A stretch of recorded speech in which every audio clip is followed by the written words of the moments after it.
तेरा वचन मेरे पाँवों के लिए दीपक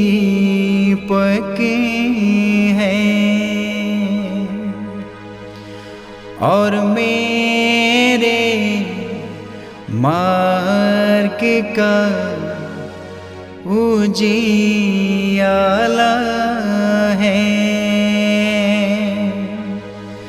तेरा वचन मेरे पाँवों के लिए दीपक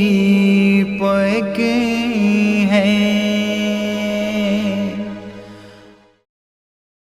पहला पाठ नबी ईसायास का ग्रंथ अध्याय 65 पद संख्या 17 से 21। मैं एक नए आकाश और एक नई पृथ्वी की सृष्टि करूंगा। पुरानी बातें भुला दी जाएंगी, उन्हें कोई याद नहीं करेगा। मेरी उस सृष्टि में सदा आनंद और उल्लास रहेगा। मैं यरूशलेम को आनंदित और उसकी प्रजा को उल्सित करूंगा। तब यरूशलेम मुझे आनंद प्रदान करेगा और मेरी प्रजा मेरे उल्लास का कारण बनेगी। उसमें फिर ना तो रुदन सुनाई देगी और ना विलाप। वहाँ ना तो कोई ऐसा शिशु मिलेगा जो थोड़े ही दिनों तक जीवित रहे और ना कोई ऐसा वृद्ध जो अपने दिन पूरे ना कर पाए। हर युवक 100 वर्ष तक जीवित रहेगा। जो उस उम्र तक नहीं पहुँचता वह शापित माना जाएगा। वे घर बनाएंगे और उनमें निवास करेंगे। वे दाखबारियाँ लगाएंगे और उनके फल खाएंगे। यह प्रभु की वाणी है। ईश्वर को धन्यवाद। भजन अनुवाक्य। हे प्रभु, मैं तेरी स्तुति करूंगा, तूने मेरा उद्धार किया है। अनुवाक्य। हे प्रभु, मैं तेरी स्तुति करूंगा, तूने मेरा उद्धार किया है। हे प्रभु, मैं तेरी स्तुति करूंगा, तूने मेरा उद्धार किया। तूने मेरे शत्रुओं को मुझ पर हंसने नहीं दिया। हे प्रभु, तूने मेरी आत्मा को अधोलोक से निकाला।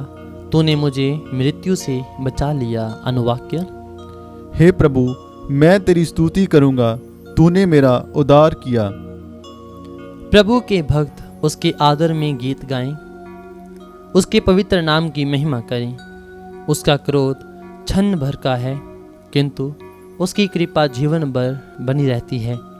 संध्या को भले ही रोना पड़े, किंतु प्रातःकाल आनंद ही आनंद होता है। अनुवाक्य। हे प्रभु, मैं तेरी स्तुति करूंगा, तूने मेरा उद्धार किया। हे प्रभु, मेरी सुन, मुझ पर दया कर। हे प्रभु, मेरी सहायता कर। तूने मेरा शोक आनंद में बदल दिया। हे प्रभु मेरे ईश्वर, मैं अनंत काल तक तेरी स्तुति करता रहूँगा। अनुवाक्य। हे प्रभु, मैं तेरी स्तुति करूंगा, तूने मेरा उद्धार किया। जय घोष। भलाई करो और बुराई से बचते रहो, तुम जीवन प्राप्त करोगे और प्रभु तुम्हारे साथ रहेगा। संत यूहन्ना रचित पवित्र सुसमाचार अध्याय 4 पद संख्या 43 से 54। यीशु समारिया से विदा होकर गलीलिया गए। यीशु ने स्वयं ये कहा था कि अपने देश में नबी का आदर नहीं होता। जब वह गलीलिया पहुँचे तो लोगों ने उनका स्वागत किया, क्योंकि यीशु ने पूर्व के दिनों यरूशलेम में जो कुछ किया था वह सब उन्होंने देखा था। पर्व के लिए वे भी वहाँ गए थे। वे फिर गलीलिया के काना नगर आए, जहाँ उन्होंने पानी को अंगूरी बना दिया था। कफरनहूम में राज्य के किसी पदाधिकारी का पुत्र बीमार था। जब उस पदाधिकारी ने सुना कि यीशु यहूदिया से गलीलिया आ गए हैं, तो वह उनके पास आया। उसने उनसे यह निवेदन किया कि वह चलकर उसके पुत्र को चंगा कर दे, क्योंकि वह मरने को था। यीशु ने उससे कहा, आप लोग चिन्ह तथा चमत्कार देखे बिना विश्वास ही नहीं करेंगे। इस पर पदाधिकारी ने उनसे कहा, महोदय, कृपया चलिए, कहीं मेरा बच्चा मर ना जाए। यीशु ने उत्तर दिया, जाइए, आपका पुत्र अच्छा हो गया है। वह मनुष्य यीशु के वचन पर विश्वास कर चला गया।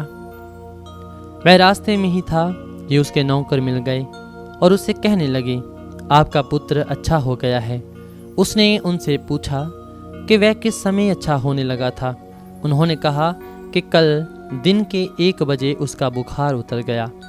तब पिता समझ गया कि ठीक उसी समय यीशु ने उनसे कहा था, आपका पुत्र अच्छा हो गया है, और उसने अपने सारे परिवार के साथ विश्वास किया।